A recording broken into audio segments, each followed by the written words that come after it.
about 3.5 years ago when Craig Shoji gave me a call and said if I was interested in participating and hosting an event called Laundry Love. And he said, I don't know if you know what that is. And I immediately interrupted him and I said, I know what that is, and yes, I'm very interested. The church washes our clothes and dries it for us. Oh. Yeah, they pay for everything, which is really fantastic, if you ask me. The recipients that come in and they get to leave with literally a ton of clean clothes.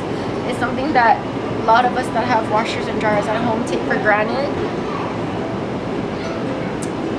I mean, it's giving back to the community and it's a big impact. It's not something, you know, not that small things don't matter and don't count, but this is significant for our Waimanalo community. And as a business owner that has been in this community for the last 15 years, I've always tried to find a way to give back more than just for the typical donation. Can we have a case of water for our baseball team? But I feel like if you can buy your kids a uniform for our baseball team, you can afford the water.